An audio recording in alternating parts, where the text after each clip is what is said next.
Bonjour YouTube, j'espère que vous allez bien. Bonjour YouTube, j'espère que vous allez bien. Moi ça va nickel, merci de me l'avoir demandé. Oh l'allergie.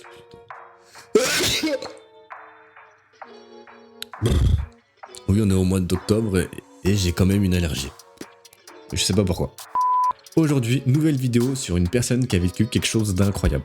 Mais tout d'abord, vous savez comment ça fonctionne. Alors s'il vous plaît, abonnez-vous à la chaîne, activez la cloche, lâchez un pouce bleu si vous avez kiffé l'histoire et surtout commentez la vidéo. Un grand merci à vous, c'est très important. Bon, passons à l'histoire. On vous a déjà sûrement posé cette question. Si vous étiez seul sur une île déserte, quel objet emmènerez-vous par exemple? Et en plus de ça, on est pile dans le thème parce que hier soir c'était Koh-Lanta à la télé.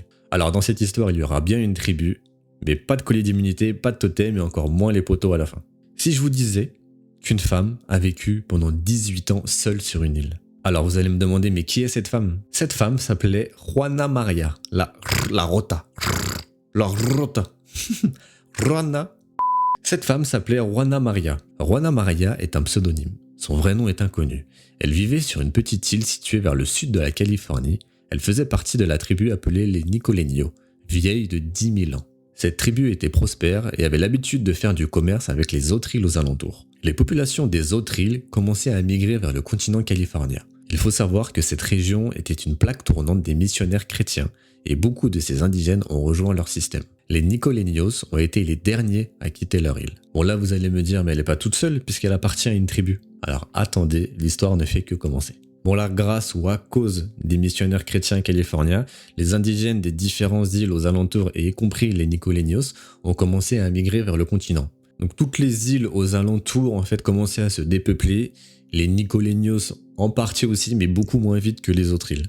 En 1811, des chasseurs russes sont arrivés sur l'île car on pouvait y trouver plein d'animaux réputés pour leur fourrure. Un gros conflit éclata entre les Nicoleños et les Russes qui souillaient leurs terres. Malheureusement, un massacre débuta et la tribu fut de plus en plus diminuée par les Russes. Les autorités espagnoles, qui lorgnaient aussi sur les richesses de l'île, décidèrent d'essayer de se revendiquer les droits de l'île et d'arrêter les chasseurs russes. Un seul chasseur fut arrêté, un dénommé Boris Tazarov. Malheureusement, il était trop tard.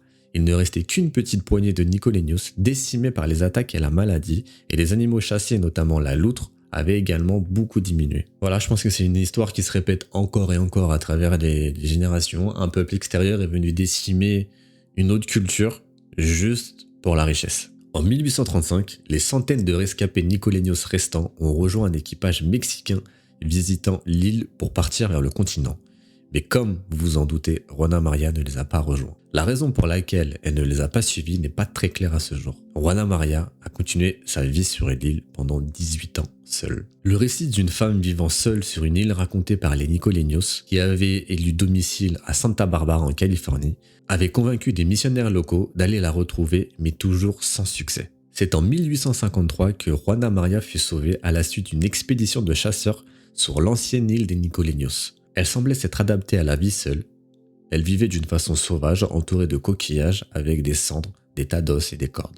Alors, vous vous posez sûrement la question, mais comment a-t-elle fait pour survivre? Il ne faut pas oublier que de base, c'est chez elle, c'est son habitat naturel. Elle a donc juste continué sa vie de tous les jours en pêchant, tuant des phoques, des canards. Elle fabriquait elle-même ses habits et ses outils. Alors comme vous l'avez compris, il y a une expédition de chasseurs qui est venue sur l'ancienne île des Nicoleños et qui est tombée par hasard sur Juana Maria. Ça faisait 18 ans qu'elle vivait là seule. Après 18 ans passés seule, je pense que Juana Maria était contente de voir d'autres personnes et de savoir qu'elle allait enfin quitter l'île. Alors vous allez me dire, mais pourquoi elle quitte l'île maintenant alors qu'elle aurait pu le faire avant? Alors il y a une hypothèse qui raconte que à la base en fait elle est restée sur l'île avec son fils et du coup malheureusement son fils est décédé à bord d'une barque. La barque a chaviré et soit il s'est noyé ou il s'est fait dévorer par des requins. Et du coup 18 ans après elle n'a plus son fils donc elle souhaitait enfin partir.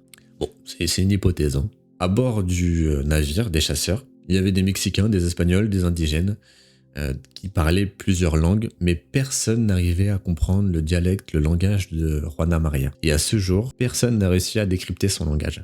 Donc le bateau a levé l'ancre et l'équipage rentra en Californie avec Juana Maria. De retour à Santa Barbara, Juana Maria vivait chez le capitaine du bateau avec sa femme. Les deux femmes semblaient bien s'entendre malgré la barrière de la langue. Juana Maria passait beaucoup de temps à regarder la mer. Elle devait être sûrement plongée dans ses souvenirs, à repenser à son île ou à son enfant. Elle recevait aussi la visite de quelques autres indigènes lui apportant des cadeaux. Alors voilà, Juana Maria est rentrée à Santa Barbara, est partie pour Santa Barbara. Elle semblait plutôt heureuse, elle s'entendait bien avec la femme du capitaine, elle adorait les chevaux. Alors elle a vécu 18 ans seule sur une île, ce qui est vraiment incroyable, mais malheureusement elle vivra beaucoup moins longtemps à Santa Barbara. Juana Maria est décédée le 19 octobre 1853, à savoir seulement 7 semaines après son arrivée à Santa Barbara. La mort est probablement due à une dysenterie. Dysenterie, Wikipédia. La dysenterie est une maladie infectieuse du côlon chez l'humain et l'animal qui peut être grave, aiguë ou chronique. On a longtemps pensé que Juana Maria était la dernière de son peuple, les Nicoleños, mais en 2016, il y a eu une étude qui a montré qu'il y a une migration de 4 Nicoleños vers Los Angeles. Donc voilà, c'est quand même l'histoire d'une femme qui a vécu 18 ans seule sur une île. Elle s'est adaptée à sa vie de solitaire. Je vais pas dire adaptée à son île parce que son île, elle la connaît depuis toujours. Mais voilà, elle a sûrement appris à faire de nouvelles choses qu'elle ne savait pas faire auparavant. Et ce qui est fou, c'est qu'elle a vécu 18 ans toute seule, sans l'aide de personne. Des personnes l'ont ramenée bienveillant vers le continent. Et malheureusement, elle a réussi à y vivre que 7 semaines. Et c'est là qu'on peut penser quand même que pendant 18 ans, elle était sur son île toute seule. Donc ça veut dire qu'il n'y avait pas de maladie, personne pour l'embêter. Et que 18 ans après, elle arrive sur un continent avec beaucoup plus de monde, donc beaucoup plus de maladies. Et là, elle ne tient que 7 semaines malheureusement. Voilà, fin de cette nouvelle histoire. J'espère que ça vous a plu. Comme d'habitude, si vous avez kiffé la vidéo, abonnez-vous, mettez un petit pouce bleu, ça fait toujours plaisir. Et commentez la vidéo s'il vous plaît. Allez, on se dit à très bientôt. Salut!